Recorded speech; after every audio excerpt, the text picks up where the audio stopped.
Hello and welcome along to this latest episode of Cali Corner. It's just going to start today's episode with a bit of public service announcement. It's just to say that I've actually set up a Patreon now, patreon.com/Cali Corner. A lot of you will be familiar with Patreon.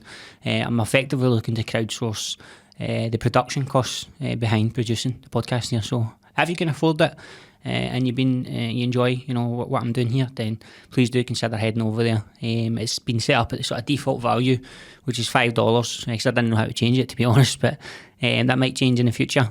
But as I say, if you would be interested in helping with production costs, then please do head over to patreon.com Cali Corner, where you can sign up. I'm also looking to use that as like a vehicle to maybe see who people would be interested in coming on as a guest, and maybe setting the agenda for some of the conversation. And when I've got guests confirmed, I'm happy to sort of say this is who's coming on, and you can suggest and put questions to them as well through that forum. So that's the idea, that's the pitch. If you'd be interested, then please do head on to patreon.com/Cali Corner, as I say. And thanks for all the support so far, I really do appreciate it. When I first started training, it was about 2015, I started training MMA and I got a bad injury. I got a slip disc in my back and I couldn't train. I was out for training. I was like, what am I going to do in my time now? I've always been interested in taking photos and videos. I'll buy a cheap camera, I'll go practice in the gym so that I'm still there learning at least and practicing something new. Brian, our head coach at Scottish Hit Squad, would start sharing the photos and I was like, they must be alright if he's sharing them, do you know what I mean? They give you a wee boost. And then Chris Bungard, Chris the bad guy Bungard, he started asking me to come in and just take pictures for him during his session as well. When it comes to photography, I don't think you should go to uni. I think it's a waste. I think nowadays with YouTube and content creators, you can learn a lot quicker. I think you could probably learn enough to start getting paid in 6 months rather than come to university for a couple of years. And that leads on to where we are today and what I want to do. Right, hello, we're on. Dan, good to see you, mate. Good to see you too, mate. We were just talking about your style there. You were telling me you're from Carntine, and but you've got like a bit of country and western, like inspired by Yellowstone. Aye, I don't know if it did come from Yellowstone, but I've always listened to country music since I was younger. Johnny Cash when I was really, really young, and it's just evolved like Zach Bryan and the modern guys, Morgan Wallen and stuff like that. So I've went for the George Bowie experience to country music now. Aye. I know you're really making the East End diverse in your choices. Did you go to that Grand Old Opry and all that? Is that where you pick up your woman? Or? No, I actually picked up my woman in Serbia, mate. So my wife's Serbian. Alright. Get fed up with the woman here. So I had to go far to find her. Met her through my work. I'm an engineer by trade now, and she would assign my jobs. We just started chatting through Teams, through what naturally, and we ended up meeting, I would say, after a few months. We met in Dubrovnik because it was during COVID, and like Croatia was only one of the places that was a green zone that we could actually meet. So we both met up there. First time ever meeting each other. Oh wow! Ended up obviously staying where we were in the same apartment and stuff like that. After only talking for a couple of months. How did that work initially? Then did you see a picture like? We seen a picture on Teams and then got her Instagram and stuff like that. And it was like, I'm a photographer. That was my go-to. And then we just started chatting like every night after that, and we met up in Croatia. Everything went good, and we met up. We had to wait a while, see, because COVID really hit, and everywhere was like kind of locked down. Even though you're fully vaccinated, that was still, they just didn't allow travel to certain most places. Mm-hmm. Serbia was one of the places like you just couldn't go. So when I eventually got to meet her in Serbia, I actually proposed to her, and it was no long after, obviously, meeting. Fucking hell. Did they hang about, did it? Gee, no, you're only messing. I've heard, I work with some Serbians. Oh, really? And they're sort of, like the women can be quite, well, the women I work with, they seem quite like tough, like mentality-wise. Like I think it's different just for Scotland, the mentality. I think it's the Eastern European mentality. They're tough people. But again, that's just an exterior. Like once you get to know them, like I would say, before I went to Serbia, that was the kind of opinion or view that I had. Like Eastern European country, I was thinking like communist. And then you get out there, and they're among the most friendliest people you ever meet. Really welcoming. You know how people like here say people make Glasgow? I don't really find that. To be honest with you, I think it's in Serbia, people make Serbia. Like once I'm there, I never want to leave. That's interesting with your career choices, Darren. Were you doing photography when you were over there? Like, were you doing a bit? Aye, just wee bits. Like, I actually didn't take my camera the first time that I went. It was just on my mobile phone, and I just like taking pictures and stuff like that. But to be fair, you can get decent photos these days on your iPhone and stuff like that. Obviously, nowhere near as good, obviously, on a full mirrorless camera. But aye, and that kind of leads me on to how I started like taking photography seriously. We'll start way back when I first started training. It was about 2015. I started training MMA, and I got a bad injury.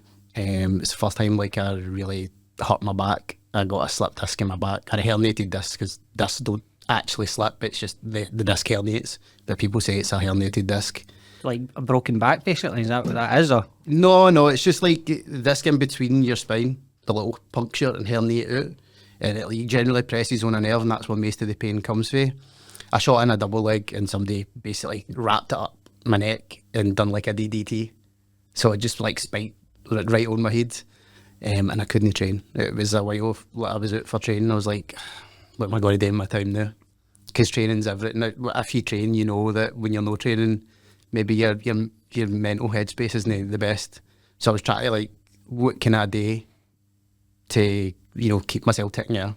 And I was like, well, I've always been interested in taking photos and videos. I'll buy a cheap camera. I'll go practice in the gym so that I'm still there, you know, learning at least and practicing something new. Because throughout my life, I always like doing something different. I've never stuck at anything. Like, my mind's always the other place. Like, I'll try this and I'm all in. When I want to do something, I'm all in. So, yeah, I started taking photos just at the gym, and I was like, these are rubbish. Because I got the camera, I was putting it in auto mode and just snapping away and thinking it was going to be great. And I didn't realise how hard it actually was to get a properly composed picture that looks good that you can post. So I was just working at that for ages, and Brian, our head coach at Scottish Hit Squad, would start sharing the photos, and I was like, oh, they must be alright if he's sharing them, do you know what I mean? They give you a wee boost. And then Chris Bungard, Chris the bad guy Bungard, you know, he started asking me to come in and just take pictures for him during his session as well. So it started giving me a wee bit, do you know what, I'm actually alright at this. Maybe there's something at it. But there was another photographer at the gym at the time as well who was called Reg Jones, and he's a really good photographer. Like, he's not there anymore. I honestly couldn't tell you what's happened to Reg Jones. He kind of just disappeared. He's in a fucking boot somewhere in the East End. You put him in there, I think. Not at all. If I know anything about Reg Jones, he's probably in the woods somewhere in a cabin, just living remote. But he was an amazing photographer, and I would just watch him and learn bits off him as well. And slowly just got better, but I was still using like a beginner camera. I mean, like a £200 camera I bought used off Facebook or eBay, where it was at the time, probably Gumtree, and I would just be practicing on that, and just slowly go better and better and better. And then I would only sporadically take photos in the gym. I wasn't doing anything else. It was just in the gym practicing, to be honest with you, and I'd fell away from it maybe for a couple of years, or just not doing it as much. And then when I met my wife, it's something we'd spoke about, and she's like, you're good at taking photos, why don't you invest in it and actually take it seriously? I was like, maybe, but the equipment's expensive, you know what I mean? Like, a decent camera is like $3,000. It's a lot of money to put into something that you don't know if it's going to work, or, you know, if you even want to take it seriously, because a lot of people say when you start a hobby and like try and take it serious, you lose the passion for it. Mm-hmm. But after she moved here, I bought a camera and started taking it a wee bit more seriously, and it's only, I would say, the last pretty much 12 months since my son was born, and I think that was a big part of it as well, is like trying to create a wee side hustle for extra money as well, to see where it would go. No, I understand completely what you mean. A couple of things in there, like even a couple of £100 for your first camera, like that's expensive for people, isn't it? Like, it's a lot. It's a lot to sort of put out. And then as well, I think I can speak from my experience of becoming a dad as well. I think when your missus is pregnant, you're shiting yourself, and then when the wean comes along, you kind of get a focus. It realigns your life, in my opinion. It totally changes you as a person. Fears that you never had start creeping in.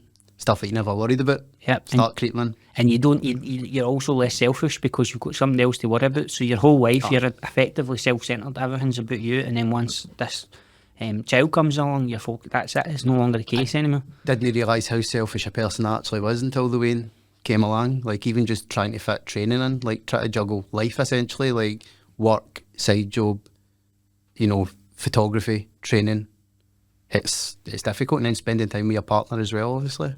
It's hard. I'm single now, I don't have that problem anywhere.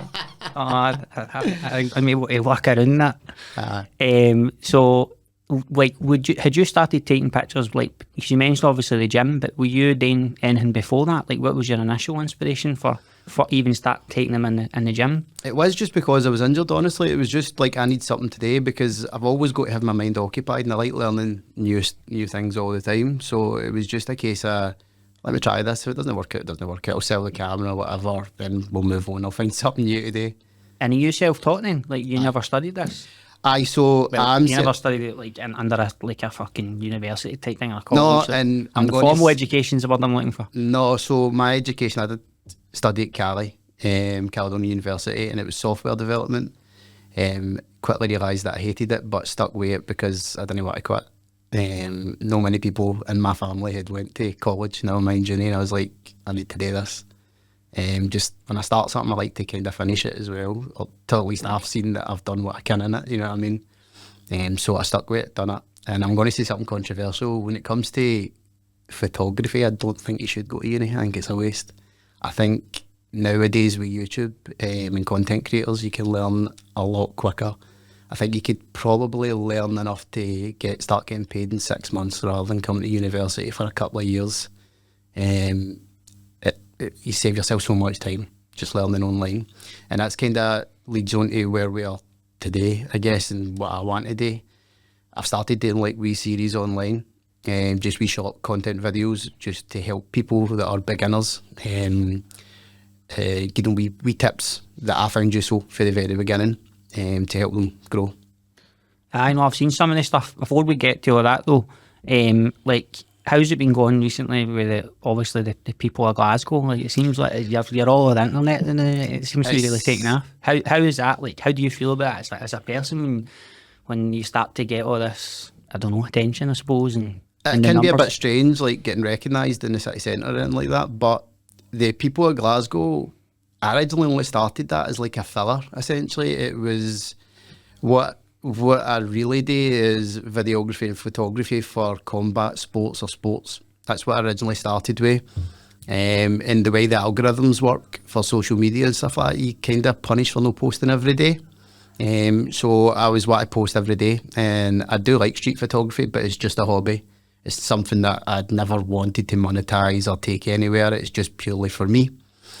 And that seems to be what's become the most popular. And it is a controversial topic. Most of the figures that we're getting on TikToks, like especially, is really, really good numbers for the amount of followers that we've got. We've only got like 7,300 followers or something now, but the views that we're getting are crazy on some of the posts. But most of it is positive, but you also get quite a bit of hate, because it is a controversial subject. A lot of people are like, do you have the right to photograph me? I don't want my photo on there. And then you've got, like, is it morally? Like, the ethics of street photography. So just to touch on that, for anybody that doesn't know, you don't have the right of privacy in a public place in the UK. So if you're in a public place in the UK, you can take a photo of anything you want, whether that be adult, animals, children, whatever. But then it's up to you as a photographer to say, is this morally right? Is this something that I want to do? And then you've got how you're going to use that content as well. If you're going to use it like for commercial use, then it's a wee bit of a grey area. So if you're using it to promote a brand, then you might have to look at like model release forms and stuff like that. But if you're just using it for your own artistic piece, let's say for like social media, that you can post it, there's no right of privacy in the UK. So whether it's morally right or wrong is like a different question, but you can do it. Aye, let's get into the ethics then, because I was wanting to ask you about that, obviously. So, like, when you're on Buchanan Street or Sauchiehall Street or wherever else, like, do you approach somebody once you've taken the picture and sort of say, because presuming you want to capture them in a sort of natural, like, impromptu moment, so do you then say, I've taken this picture, here it is, have I get permission to post this? Sometimes I will. It depends on the situation and the person. If the person, sometimes I take a photo and they give me the wee look, and I'll go up and approach them, and I'll have a conversation and tell them what I'm doing, show them my page, give them my card. I've got a wee card always on me in my backpack, with a wee QR code, show them the work that I do, make sure that they're all right with it. But majority of the time, I don't approach people. I'll just take a photo, edit it and post it. It really just depends on the situation. But online, there has been a few messages in the past, like, you know, can you remove my photo? And it was easier to manage when you've only got like 5 messages coming in a day. But now it's at the point where we're getting so many messages, so many comments, it's really hard to filter through that when you consider this isn't my main job, this is just a hobby at the moment. So it's really, really hard to filter through that. My stance is the now, if someone was like, can you remove that? I see the photo, I see the post or the comment and they say, can you remove that? I'm like, maybe some people are on like witness protection or something like that. And if it's going to put somebody in danger, no question, we'll remove it, because I'm not trying to like exploit people for views or anything like that. It's just a hobby at the end of the day. Sometimes people don't want their photo took just purely because I don't look good on that. But for me, what I'm trying to do with my street photography is like, in the modern day, everybody posts on their social media and it's only the highlights. Like, how many times have you went through your TikTok or your Instagram and it's just people on the beach, they're just posting the best moments of their life. And sometimes that can get you down a wee bit, you know what I mean? Like, oh, everybody's having that fun, or you start to get a wee bit annoyed, or a lot of people get a wee bit of hate. Like, why is that not me? Why are they doing that? And I'm trying to show that there's beauty in like just everyday moments, to be honest with you. I don't intentionally make people look bad. I'm just trying to show that there's beauty in everyday moments and everybody looks amazing, essentially, just going about their daily life. So if I was to start taking those photos down where people are just unhappy on how they look, kind of defeats the purpose of what I'm trying to do. Aye, it's difficult though. Like, I do understand that if people are always like, because I think there's probably a subset of society and people out there who just don't like getting their picture taken for whatever reason, like they've got body dysmorphia, body issues, whatever it is. So I can understand it sort of from their perspective as well, you know. So, aye, but that's what I'm trying to combat, innit? Essentially, without saying like, oh, I'm trying to change things, but like social media, like even magazines and stuff like that, beauty magazines you're seeing these days, it's so everybody looks amazing, perfect, flawless skin, everything's been airbrushed and stuff like that. That's not real life. That's not how we look. And I really, really just want to show the beauty in the ordinary, and I'll stand by what I said. I think it's the right way to do it. I appreciate you planting your flag anyway and sticking to your guns. I mean, there's a lot of like when I'm out taking photos, you bump into a lot of street photographers in Glasgow, and they all kind of have the same point of view. You know what I mean? You're just documenting daily life.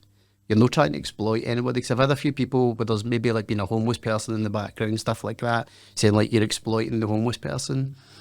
It's no, but I think it's worse to just avoid that as well. Like, should I just intentionally not take photos when there's maybe a homeless person in the background and just pretend that everything's fine? That's no Glasgow.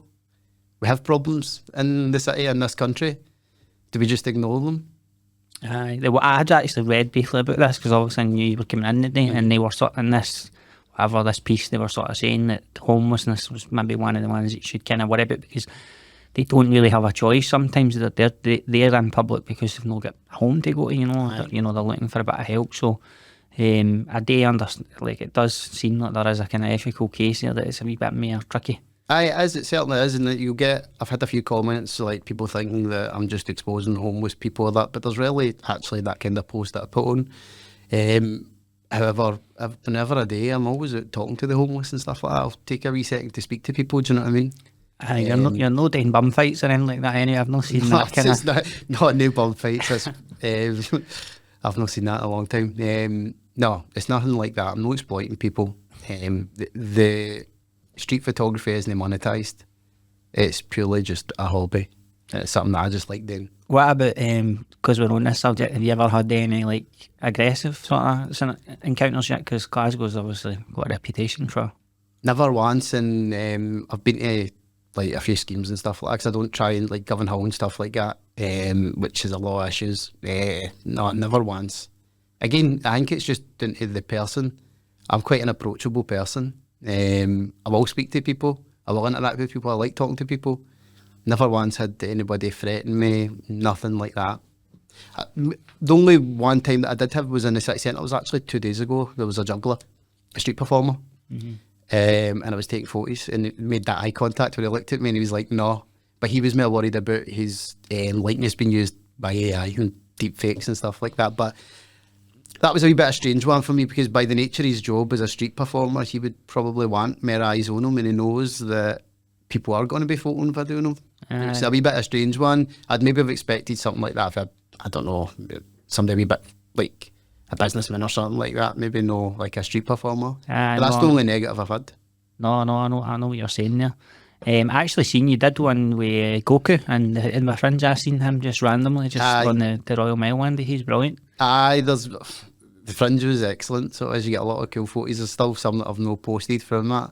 And I try and, the People of Glasgow is really popular, but I try and take photos everywhere I go. I've always got my camera in my car, one of my 2 cameras on me, and I like taking photos everywhere I go. But Edinburgh's always an interesting one. Is that, like, I know you're saying that you're more passionate about the MMA stuff, and we will talk about that, but is there like a particular subject that you've got a favourite sort of thing that you like to photograph effectively? Street performers, buskers and stuff like that. I don't know if we post talking about that, because it seems like a nutting subject, because it's important, all aspects of photography are, but that's led to some cool opportunities for me taking pictures of buskers, because a lot of musicians start busking on the streets and then they make it, and they might message you for photos to their gigs and stuff like that, so it leads to cool opportunities. So I would probably say like street performers, I like taking photos of. Aye, there's a famous video folk can check out. It's Eddie Izzard, like years ago at the Fringe. Aye. Like doing a bit of street performing, and obviously kind of massive she is now sort of thing. So. Well, especially in the Fringe, like you see a lot of cool acts on the street. Some that are even still famous, do you know what I mean? They now don't go back and perform there. Sometimes the street performers are better than the actual shows you go to. 100%. It seems, I was going to say more intimate, but you're obviously out in the street, but you feel closer to them rather than sitting in a big massive arena where you're maybe not get the best seat, do you know what I mean? You're way up the back. I don't think it sounds as good either. Yeah, there's something like primal about it as well. Like this must have been what it was like back in the day when you were moving from tribe to tribe, and somebody would go like, fucking shows what you can do sort of thing, and then so it's got that kind of raw feeling to it. I don't know, it's brilliant. Aye, like that's one thing. Whenever I go places travelling, I always stop and watch street performers, like especially musicians throughout the world. Any place I go, I always stop and watch. I'm always amazed, even just especially young people that don't see the confidence just to actually go out and do that on the street. You see young boys and lassies at like 10, 11 year old in the tune these days, and I'm like, that's amazing. I would never have had the confidence to do that. I know, it's brilliant. What about on the subject of requests and it becoming popular, are you starting to, like you're saying, the influx of messages of folks saying, oh, I'll be at fucking Cookadden's at 10:10? I get that all the time. I can't even like respond to half of them. I'm getting like, why coming down this end of the tune to photograph me? And then even when I'm in the tune now, it's like, probably with the ginger beard and that, and I did have the skinhead for a long time there. I know it's actually hard to miss, to be honest. Wee chubby guy with a beard. So I'm getting more recognised as I'm walking about the tune now as well. And it's probably my fault because I'm always in Argyle Street, to be fair. Seems to be my favourite street. Argyle Street, especially at the Four Corners end. That's probably my favourite place in the tune. It's just like a melting pot of people. And I find it interesting. There's some characters in that end of the tune. No, definitely. And like, obviously you've mentioned that there's other street photographers. Like, I've never really seen like any other posts until your stuff started to come on the scene. So you're noticing maybe more people starting to do this and the same sort of stuff. I don't know. I think there was a few before me as well. Again, I don't know if it's maybe like older guys that don't know social media, and that's probably why they're not being credited. But some of them don't want credited either. I've spoke to a lot of photographers just do it for personal use. A lot of them still shoot like analog on film and just do prints, so nothing's digital. They don't put it online at all. So I think it's just I've caught the wave at the right time, to be honest with you. I think the music's a big part of it as well. Like, so I don't know if that's you picking the tunes or somebody else, but cutting in at like the right moment of the song and stuff like that's really kind of adds a bit of panache. It's massive. It's massively important, and I didn't realise that until I started doing videography, like how much the audio drives the story as well. Massive. And to be honest with you, I've only really started dipping my toes into videography this year, and it was a steep learning curve, but audio is massively important, and that's my wife as well that helps with that quite a lot. We both work, like now it's became the point where she started learning photography just after me, and she's kind of running with it now as well, so probably look to expand and use her as a, like at MMA shows that I go to now, she's like now a second shooter for me. So we've always got two cameras on us at any given time, but she's good with social media. Like she's a wee bit of a wizard at that. She's taught me a good few things there. Because it's like, I'm just guessing, but there was one, I think it was the last, and she's like a red dress, whatever, and then the song's red dress, so you're looking for like a hook in the pictures to connect it back to the song, or that is just... So when I started, like you're always kind of torn between, do I use like a trending song so that it helps with the views, or do you just choose music that goes with the image and is true to the music that I like? A lot of the stuff that I'll use is stuff that I like, and I've kind of tried to come away from just using trending audio and stuff like that, so that my work's more authentic, and it's a lot of music stuff that I listen to. You'll find like a lot of Zach Bryan and a lot of country music in there, the Lumineers and stuff like that as well, a wee bit indie. I like Lumineers, that's quality. I've not seen any of the Lumineers ones yet, that's interesting. I love the Lumineers. I was meant to go see them when they came to Edinburgh Castle, but I got a really bad injury at Jiu Jitsu, and I had a bucket handle tear my meniscus, and it was basically right after my surgery, so I couldn't walk, so I couldn't go. Well, they're coming back next year, so there you go. I'll be there, trust me. I seen them at the O2 Academy years ago. I think it was one of the first sort of gigs.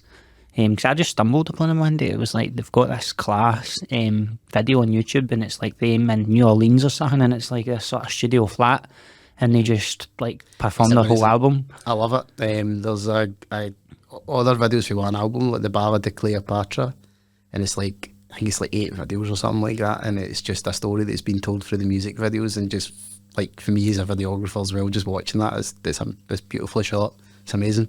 You should check it out if you've not seen it. No, definitely recommend them. What about like, it seems like you going to the MMA stuff like that, seems like it's obviously a big passion. Like you're basically the Scottish anatomy of a fighter. That's how I was sort of describing it. So as I said, I started taking photos for Chris the Bad Guy Bungard, and Paul Craig was there at the time, but I mostly worked with Bungie, and I didn't think I was any good at it, and then I started seeing maybe one or two of my photos being like, when Chris would fight, they would maybe be in the daily record. I was like, that's my photo. I was like, it must be decent, do you know what I mean? And it's just kind of kicked on through there. I've always done like photos for the gym as well. Brian uses it to obviously help promote the gym, and it's kind of, as I've been like working with the athletes, let's say, or my training partners basically, I've got close to them and they feel comfortable because, you know, I'm there training, I'm pally with them, so they open up a wee bit more. It's something that this year coming, I think, is going to be a big push for us. And as we spoke about off camera, I'm kind of in two minds where I'm going to take it, because obviously I've got wee photos now, and that's where mostly I post my stuff. But a lot of the people on wee photos are looking for street photography. It's quite interesting on TikTok. People want to see the People of Glasgow and the photography side of things. Every time I post anything MMA related, doesn't really get a lot of views unless it's like when I'm collaborating with a brand. And on Instagram, most of my followers seem to want to see the MMA stuff, but I think what we might be doing going forward is creating maybe a separate page for the MMA videography, and it'll be a lot more behind the scenes stuff, because even when I'm at shows, I've noticed you've got two sides of a show. When you go photo MMA, you've got the actual main, like you know, in the octagon, guys fighting, getting all your action shots. The stuff that I actually like taking is behind the scenes, because I feel like that's something that people don't get to see. And I don't know if that's because I train with the guys and I see how much hard work and stuff that they put in, and what they're feeling before they walk out into the octagon, all the emotions, you know, the nerves, all the questions and what ifs. And then they walk, the fight happens, win, lose or draw, they walk off, and then there's this moment where they spend time with their coaches, and the moments right there is that's for me the best, because it's got so much emotion in the pictures, win, lose or draw, and that's what I love taking photos of. That's why, obviously the wife there, I'll get her to take most of the action shots and stuff like that now, and I'll spend a lot of time backstage with the guys, taking photos back there. I was thinking Raw was kind of what I was thinking about, and like you know yourself, what the embedded stuff. I don't know. I think building up to the fight, you can sometimes see you're like, there's something no right with this fight. Or the challenger, they're ultra confident, and they keep that confidence up, and it's not a pretence the whole week. And you go, or might be a wee upset here. Sometimes you get that wee kind of insight, I think. Aye, it's interesting because it's something I'm going to have to navigate as well, like with the behind the scenes stuff, like how much would you release? Because no fighter goes into a fight without an injury, and then you're like, how much sparring footage would you actually want to show? Because some fighters are all right with it, and like, it doesn't really matter what I'm training, I don't care what the opponent sees, but some fighters might be a wee bit more sensitive to that, so you have to be careful. And I guess that's just your relationship with the fighter, getting to know the fighter and how much they'll actually let you post. I think once you start getting into the professional ranks, it seems like all the big gyms, you don't see a huge amount of sparring footage, I wouldn't say, for like your American top teams and all that, like when it's getting right close to the fight. You'll see even I'm getting a wee bit tired with, I'm probably going to shoot myself in the foot for future stuff, but I'm getting a bit tired with the UFC embedded stuff. I don't know if you watch the UFC embedded, like there's only so many times I can see somebody flying into an airport, picking their suitcase off, do you know what I mean, getting into a taxi. It's always the same. They're always flying into Las Vegas, they get a wee quick interview, maybe a wee bit of sparring footage of them hitting pads. It's like the same old boring stuff. So I would like to do that, but different. You're not getting much away there. I actually don't mind that stuff. It's quite, I don't know, cathartic. Like, you kind of know, what sort of, like you're saying, maybe what 30-40% of the content's going to be, and then the rest, you get the weekend impromptu moments when they maybe bump into the cunt in the elevator, or when they're out jogging or whatever, and we kind of, they be family moments. But if you watch now, that's few and far between. If you look at the Leon Edwards and Bilal Muhammad for when it was in England there, if that moment didn't happen, that UFC embedded would have been terrible. Like, it's them signing the same old posters 1,000 times. That was that one moment that they managed to catch. Great that they caught it, but a lot of the other embeddeds that are happening, nothing happens. Like, you look at the one just for this weekend, like arguably with the UFC's biggest star and Potan, and I don't think the promotion was great for that fight. I don't think they promote him very well at all, actually. Like, just in general, but I don't know if it's because his English is not that good, or it just seems like for how good he is, he doesn't have that same kind of star power as even Anderson Silva or John Jones did. He's no, but I think he's becoming more popular, but I think that's also down to the company and how they promote people. There's mystique and silence in there. You can play on that with how you promote somebody. And it's again, like, the image tells the story. It doesn't always have to be the voice. Sounds like they need you in the production room earlier, mate. No, that would be a dream, don't get me wrong. I mean, we've worked with now, obviously, like a few big companies like Cage Warriors and stuff like that with Bungie, which was the best, probably one of the best moments for me. Well, it was the best moment so far in my videography career. Let's talk about it, because some folk for the gym and that might know, but folk who... Nobody knew at the time. It was just me and Bungie. We kept that secret for God knows how long. Bungie came to me, obviously, and asked could I shoot it, and it was kept between just the both of us. I mean, the backstory, like the actual, like, what you filmed, and then like when it got released and all that sort of stuff. Aye, so as I say, Bungie came to me and said, like, I've got this really cool idea for Cage Warriors Glasgow, let's try and shoot something. We went back and forward on the idea, obviously. It was all Bungie's idea, but we were back and forward on like where we could shoot it, how we could shoot it, how long it would take.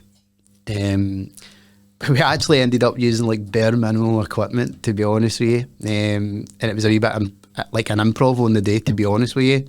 So his idea was I'm not a big wrestling fan, like it used to be when I was younger, WWE, but there was a wrestler that had recently died, Bret Wyatt, and he wanted to do like a tribute, because he always came out and said the same things. His entrance was always the same. Bungie's a big wrestling fan, he's done a wee bit of pro wrestling obviously as well, so he's wanted to do a wee tribute just to get the fans lifted before he went out. and we decided the location was going to be the Hit Squad gym. So we shot it in the old gym, and the lighting in that gym is terrible, as you know. It's like this teeny gym. It's like the lighting's like yellow. It's so small. It's terrible. So we got there in the day, and the idea was that Bungie was going to basically sing at the start of it. He's got the whole world in his hands, and he'd be holding this old lantern. So Bungie had sourced the lantern himself, but it was like one of the old gas lanterns, and we didn't have any gas for it essentially. So we had to get the wick, and we were covered it in fluid that you'd use for a lighter. It would only last a few seconds, and we ran out of it quite quick. And it was just a wee shop next door.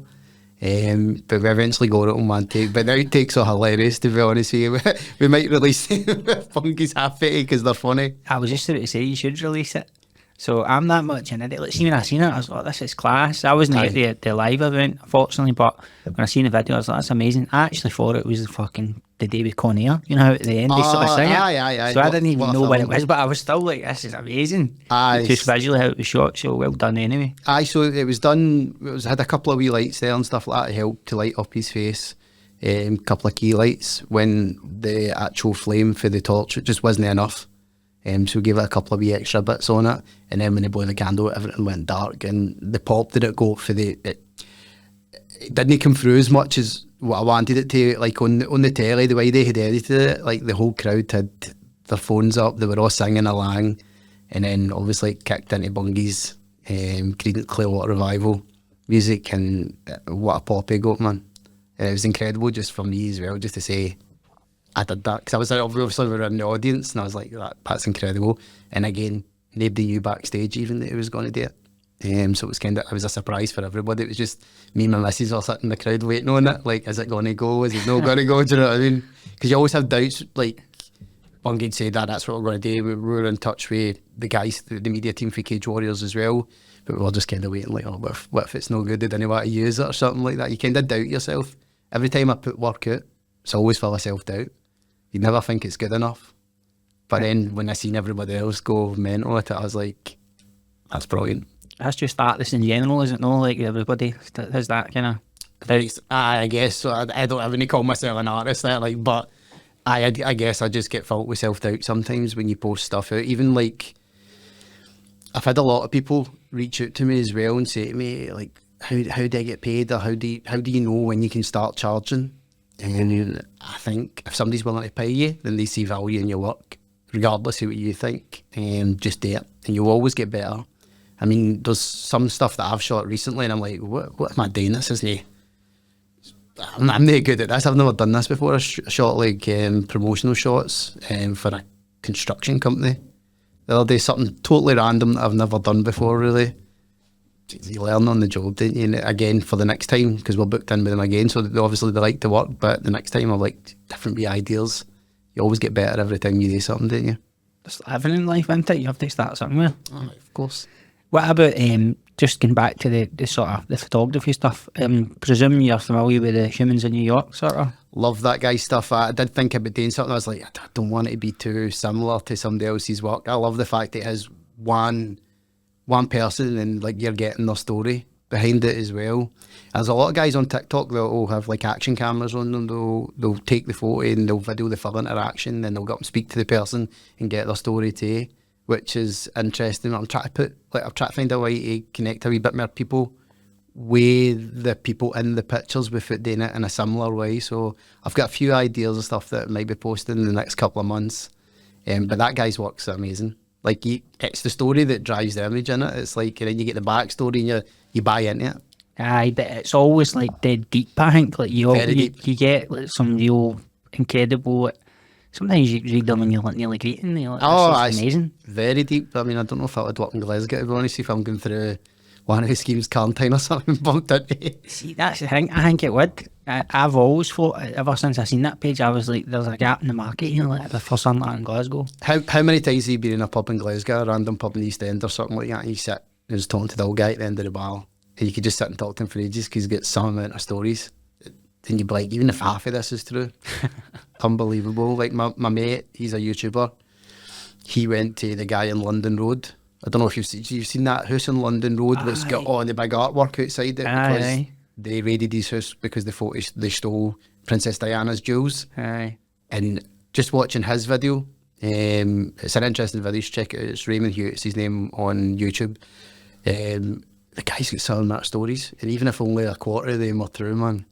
Wild stories. JD, is it? JD's his name, aye. Because he commented on a couple of my things, and I've obviously got to Selly Park and drunk in some watering holes near there, so I've seen it.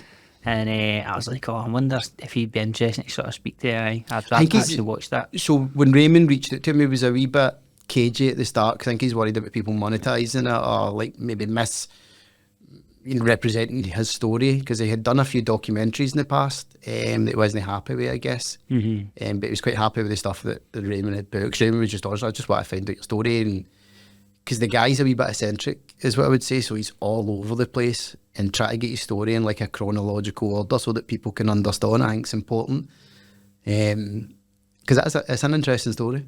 Aye, no, his house is brilliant, like the actual artwork itself. He's talented, he is talented. Even inside his house, he's got all his own paintings that he's done, like actual proper paintings. It's incredible. What about, I seen you done a video recently as well, so back to the street photography stuff, and folk are saying, oh, this is creepy and stuff like that. Like, aye. What is your take on that, like your definitive? I think it depends on the type of image. I think the images that I put out, I don't intentionally make anybody look bad, let's say. It's just, this is what I see, I find it interesting, I'll take a photo of it. I was just kind of trying to put that out there to like gauge the temperature, because it was quite an early video, to be honest with you, to see what people think, because as I say, majority of the interactions overwhelmingly positive, and then you'll get one or two people, like I've got regular people that will just comment on my posts. It's just constant hate, it's hilarious, and sometimes you just got to laugh. Some of the patter on it is tremendous, to be honest with you. I've just got to give them a clap sometimes, it's brilliant. But no, my definitive answer on it is, I don't think it's creepy, obviously, because I do it. I get why some people would think that, but I always say each to their own, and people feel like I'm just blagging them off. And I'm no, basically, if there's something online that I don't like, the beauty is I don't have to consume it. Because I think in this day and age, you have to go to be careful with what you consume. And if you don't like it, just don't follow me. It's as simple as that. You don't have to look at it. And what about the ones who are commenting with the hate? You never consider just blocking them and just thinking, I can't be fucked with this? No, like stuff like that just never bothered me. I'll always do what I want to do. Like, I'm not a bad person, I'm not malicious or anything like that. I'm not trying to gain anything out of it. I'll always do what I think's right, and I've always been quite strong-willed that way. Hate doesn't bother me in the slightest. It's literally, I'll laugh at it. It doesn't bother me. Nothing like that gets to me in the slightest. Fair play.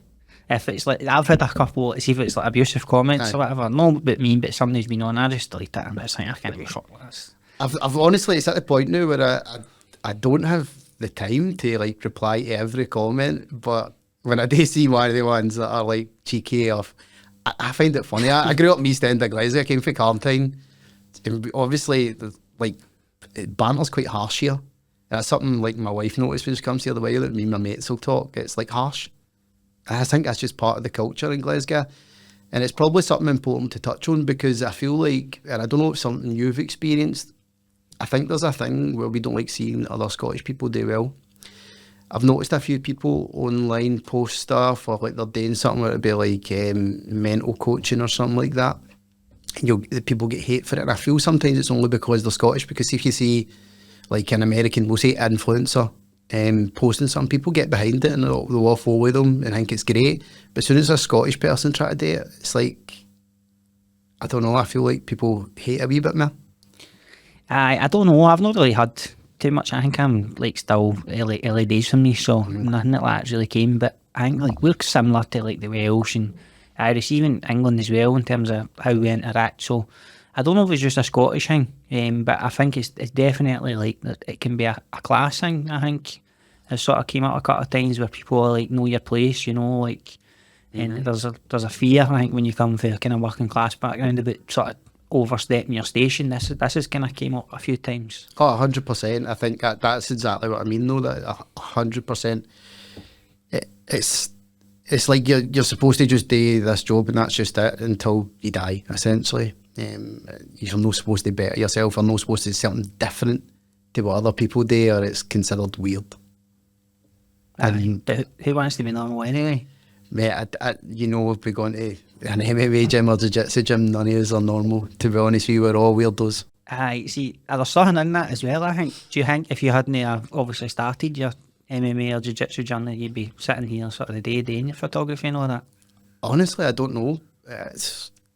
I have no idea. It's like every wee step you take along in life leads you to certain places.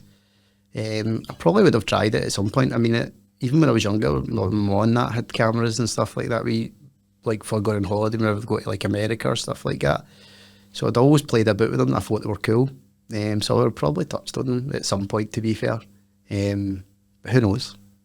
And you're still training then, Dan? Are you? Or you're injured again? So I think I must be the unluckiest person in the gym, but I'm still sticking with it. The missus says to me all the time, "Why are you putting your body through this?" And I'm like, it keeps me sane. I honestly think it keeps me sane. I only started MMA. I used to play football. That's what I done. Coming for the East End, like, if you didn't play football, what did you do? Do you know what I mean? So I always played football, and then I got a wee injury at football because I was playing too much. I'd play like amateur football. I was playing five-a-side, and I was also playing futsal at the time. And that was when the Glasgow Futsal League just started up. So it was like a mix of retired pro players and guys that would just play, like, maybe for amateur, or like myself, just amateur or whatever, junior. And I just, like, running on, see that, because futsal's on the hardwood flare. And running on that, man, it was killing my back. And I was like, what's going on here? Something's no right, do you know what I mean? I know I'm playing a lot, because I was literally maybe playing like 4 or 5 times a week. And I was like, I just can't do this anymore. I went to the doctors, and I had slipped a disc in like L5 or something like that. I can't remember exactly what it was.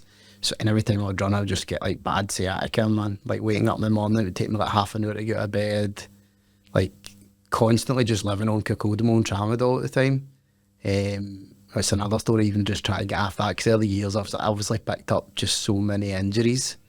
I've heard about people with this, like, when they start taking that, like, they get addicted. Because yeah, like, I've got an addictive personality, like, a straight up got an addictive personality. So when you're taking them that often, like, you start to build up a tolerance and you need more. And then, as I say, the amount of injuries, at one point I had 6 slip discs through at one time training, like football, and then starting in MMA. Then now I just do grappling. I don't train in MMA at all anymore. It's just no gi jiu-jitsu that I do. I've just picked up so many injuries on my back, and then, like, broken bones in your fingers and your toes, you can kind of deal with them, not big a deal. But seeing it's like your back or your knee, like, I didn't realise how bad the knee one was until it, like, properly went. I've always had knee issues since I was young. I was in braces at high school, like Forrest Gump on one of my legs, mate. Honestly, it was ridiculous, man. That must have been well in the East End. So in high school, I went to Carntine Primary School, and then we moved for Carntine because I was getting in too much trouble, like street fights and gang fights and stuff like that. So my ma wanted to move me to a nicer area, obviously, so we moved to Bailison. Do you know where Springcroft Crescent is? No, there's a pub in Edinburgh Road in Bailison. It's like in between Bailison and Mount Vernon. It's a nice wee estate. So we moved up there, and when I moved there, I decided to go to St Ambrose High School. So I went to high school in Coalbridge, but I was jumping about like Forrest Gump, getting out of class like 15 minutes early, so people didn't push me in the chair. It was ridiculous, mate. But I've always had like bad knees, and then just jiu-jitsu has ruined them. They weren't giving you Tramadol back then? No. It was literally just in a brace, and I was getting acupuncture and all that every week. It was... How does you work the gym, though? Because I'm interested to know about this, because I think this is a bigger thing than what folk think it is. So see, when they start getting it, like, is that, you get it through the doctor, or are you getting it elsewhere as well? No, just on repeat prescription for the doctor, because it was at the point, like, when it was really bad, I was like struggling to get out of bed in the morning. Like, it was like my back had just stiffened up. Any time I move, it's like shooting pains. Like, even sitting here, the new cause my arms are in front of me, I'll get like shooting pains down my left hand side. It's like my shooting pains, and my hand starts to go numb. So, but like my missus said, "What are you doing with your hand?" But I'm always like that, as if I'm trying to get the blood back to it, because it's still an issue, obviously. One of this actually seems to have repaired itself a wee bit just through like stretching and stuff like that, the reverse hyper, things like that to help alleviate the pain. Back to the cocodamol, you just get them through prescription, Tramadol. Like your doctors these days are just happy to like solve the root problem. Do you know what I mean? They just want to give you the pills. Just to get you out of the office. Aye, that's it. And then it's like with cocodamol and Tramadol, like people say you can't just come off it cold turkey or whatever. So you'd have to like wean yourself off it, I guess. It sounds worse than what it is, but it's just you're going to feel it. It's not like, oh, I'm struggling to get off. It's just like, right, I'm not want to be taking this long term. It got to a point where I'm just like, I just don't want to take this long term. So, and I also don't want to feel like crap just coming off cold turkey. So it's like, oh, half a dose, then quarter dose, then nothing. Aye, but I'm getting the folk who obviously get addicted, they must just keep getting in and saying, I am still saying, but really they're just... Aye, because let's be honest, you ever had cocodamol or Tramadol sitting... I've not actually had it. It's like... I've not taken it.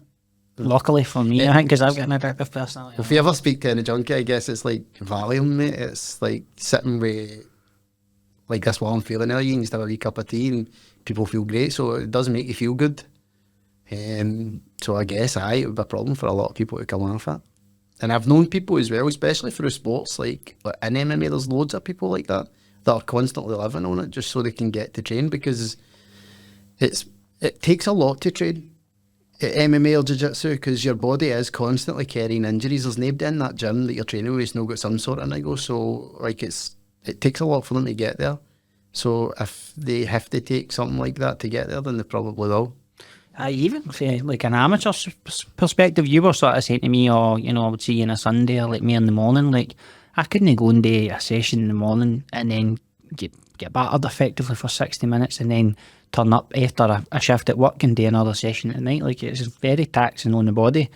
And I would just tap it if it's there, and you're no, I'm just here to get fit, mate. I'm not here to fucking fight in Cage Warriors or UFC. I mean, when I first started, I was like doing lots of competitions, like grappling competitions and stuff like that. So when I was younger and just started, I was like maybe being stupid and no time to stuff early, and I have been injured through that. Like even sometimes with my main training partners, like Elliot, I need to give him a shout out because he's a nightmare.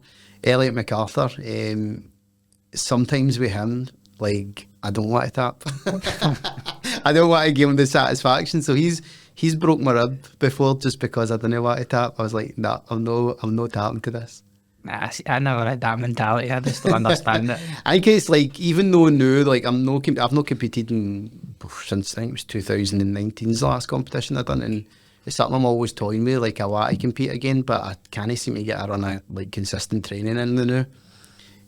Like I'm only training maybe like the last 2 weeks has been like 3 days a week, which isn't good enough. Like a lot of these, especially as like grappling's becoming more popular, and obviously I'm a purple belt. These people are the training like amateurs. You go to competition, especially the higher up you go as well, they're training like pros. You know what I mean? They're in it every day, and I just don't have the time to do that anymore. So it's like in my mind, I'm like, do I just give up competing? But I am competitive in anything I do, and I think that'll always be there, and I will compete again. I said I wanted to compete this year, and I think that'll still be the aim. I still want to compete this year. I would like to compete more, like consistently again, I think, but whether my body allows me is another matter, isn't it? No, good for you, mate. What about the future then? Like, obviously, you're doing your MMA stuff, doing the street photography. Like, what's the goal? Are you wanting to do this sort of full time? I think that would be, like, because I don't know where I'm going to be.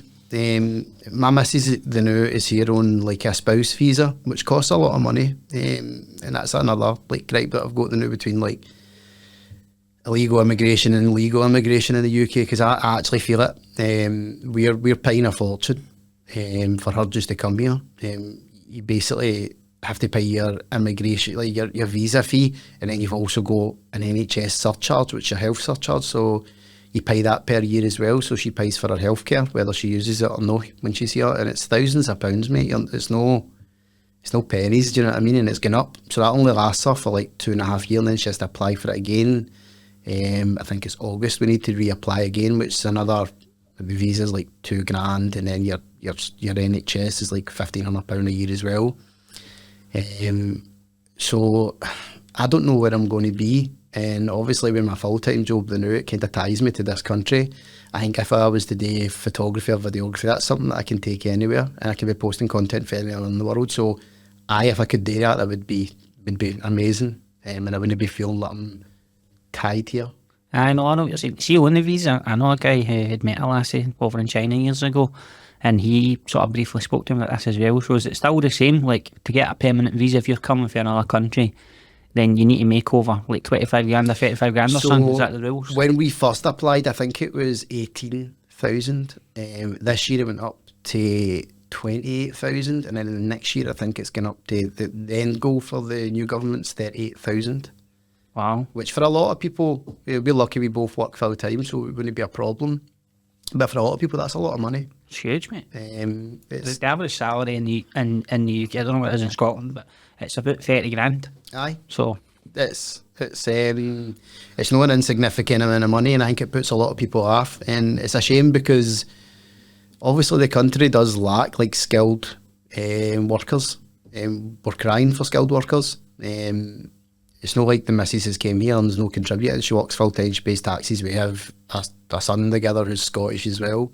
It doesn't make a difference. Whether if we move to our country in Serbia, I'd only have to like stay there 6 months, and they'd welcome me with open arms. You know what I mean? I might open a can of worms here, but I'll fucking ask you anyway. You don't need to answer if you don't want to.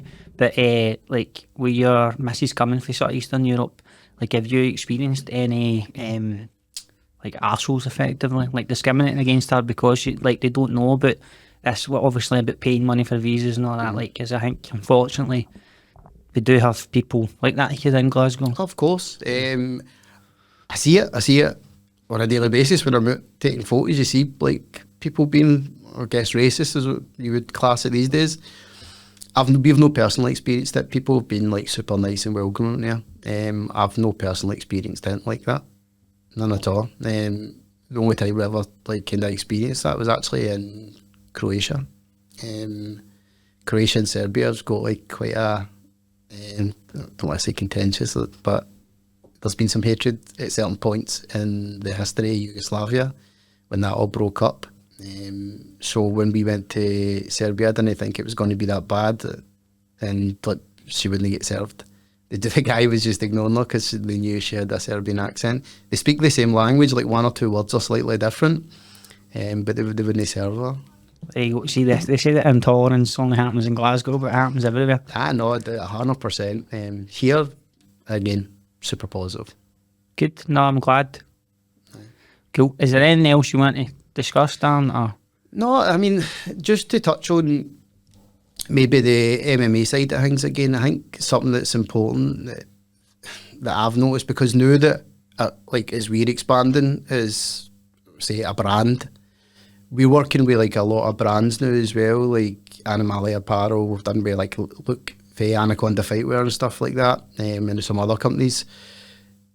I get to interact with the brand owners, and I'm also getting to interact with the fighters, and something that I want to do going forward, and what I'm doing now already with like Michael in the gym, is like letting fighters know how important their social media is. I understand that they're fighters, but you look at most fighters' Instagrams and it's like sporadic pictures of them sparring with their tops off after it, like in the group. This the typical group picture that you're going to see. And what I'm trying to get across to fighters is like how important like you are your brand, and you need to be building your brand for an amateur level, because that's going to get you sponsorship. That's what sponsors are looking for. I know that now. Working with sponsors, I know exactly what they're looking for, so they're going to be looking that you've got a wee following, and then that also leads on to when you maybe make it pro, because you look at guys that have got, like Chris Bungard's a good example for Scotland. He's one of the most popular fighters because his Instagram, his Twitter, he's constantly posting, he's got good content, and you'll notice like Cage Warrior's not push Bungie because he's got the following, he can sell tickets, so it gives you opportunities that maybe you wouldn't get, or it would take you longer to get. And you see that even in the UFC. Look at guys like Bilal Muhammad. How many fights did he have to win before they gave him a title shot, and why do you think that was? because it's boring. Is that? It is like. No, Say what you want. It's pretty boring. I'm laughing because it's true. To be fair, right? Aye. You compare that to obviously like Paddy. He should be like, if I was a fighter, like that's the blueprint. Like surely you just kind of like, I don't know. Everybody's different. You know, not everybody's got the same personality, but if you really want to make your mark and make your money, you're going to have some sort of selling point. But it does what I'm not saying is like when Conor McGregor came along, there was a few people who just tried to imitate Conor McGregor. That's not what I'm saying. Like you can be yourself, but just be posting good content. Like even if it's just good quality pictures, or good training reels, you can offer something to somebody that will bring viewers in. And when you're working with somebody like myself or whatever, who knows how the algorithms work in TikTok, knows how the algorithms work on Instagram and what you should be posting and how the videos should be actually made, you will get viewers. And it doesn't, you don't have to sell your soul today, do you know what I mean? You don't have to become something you know. You just be yourself and people buy into it, because when you're watching, like even we go back to the UFC embedded stuff, and it's something that UFC did very well, is like you get invested in the story of the fighter. Like that's what buys you in. Like you're like, oh, he's a good guy. I actually relate to him. Somebody that's relatable, and then you start watching them and cheering for them the next time you see them fighting. And you see that with guys just coming through, like just through the UFC. I think the UFC does that really, really well. I've been doing it for years. I started watching the UFC probably fucking 20 years ago or something, longer ago than that actually, 20 odd years ago. And even when it was Ken Shamrock and Tito Ortiz fighting, like they love that kind of storyline effectively. It's the same as wrestling. We're investing, everybody as a human being likes that drama, unfortunately. So Aye, since the start of time, really, that's what people like to do. Like they get like invested in stories, like, and that's what you're trying to do when you're creating your content. You're trying to convey a story that's relatable to people, that people want to watch and want to follow the fighter. So that's something going forward that we'll be looking to work more with other fighters. We started in the gym, we're doing it with a few fighters now, and we're getting them, like working with them and getting them sponsorships. So we're helping the fighter. We're helping the brand as well, because we can say to the brand, look, this is what this guy's got. Here's, you know, how many followers he's got. Here's what he's posting regularly. This is a good fit for both parties. So the fighter's getting sponsorship, whether that's training gear, percentage off sales. The brand's also getting, you know, views, sales through that, and then it's helping me as well, because obviously we get a end off that. I'll need to speak to you about these algorithms. You can maybe help me and all. What about as well, like, last question for me, like, you're obviously heavily involved with the Scottish Hit Squad. Are you noticing other gyms being open to working with you, or do you think because you're at Hit Squad, folk are like, well, he's fucking training with so maybe I need to be a wee bit standoffish here? No, I think when I first started in MMA, there was like a lot more gym rivalries where you couldn't like train at other gyms and stuff like that. I think that's changed in the last couple of years, to be honest with you, and I think it should. I mean, everybody wants Scottish MMA to do well, and if we're all fighting ourselves, it's not going to help anybody, to be honest with you. And what I found in MMA media, everybody's like, they're just fans.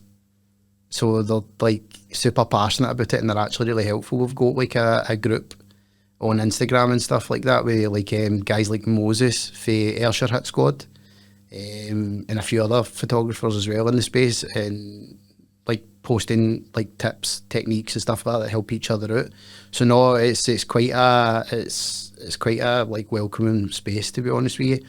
In any other gym that I've ever worked at, they've been really happy to have me. And when I first started doing it, I was like obviously just posting at Hit Squad, but when I was trying to branch out, I would just message gyms and ask them, did they want some content shot? And it was for free at the time, just to build up my portfolio as well. And then through that, I just started getting more connections. And it's the same with MMA shows. Like, for people that don't know, in MMA, like for the local shows and stuff like that, you don't get paid.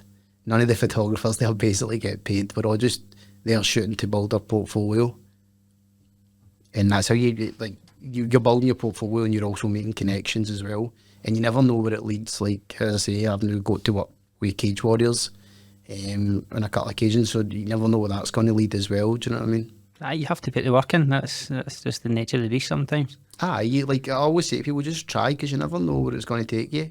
I mean, even in our gym now, like we've got one or two other photographers in our gym as well. Like you've got Shimmy as well. I think it's Two Hearts Studio who's started doing photography and doing really, really well. And I've had a few people like, oh, it's shit, he's come out to cut your grass or whatever, but it's not the case. I mean, as I said, when I first started, there was a photographer already there, and it's about like helping each other, innit? It's like Well, that was until you rising put him tides in. lift all ships, innit? Nice. That was until you put him in the booty and water. I'm still putting this room out there. Nah, we're going to do that. No, anyway, it was good to see you, mate. I really appreciate you coming in. Thanks very much for your time. No, thanks for coming. And if folk want to follow you, Wee Photos, is that the same everywhere? Everywhere, on all the socials, TikTok, Instagram, and the website's weephotos.com as well. Aye, no good. And if folk have enjoyed this, obviously I've done a few with the Hit Squad now, so take a like, subscribe, all that sort of stuff. That'd be really appreciated.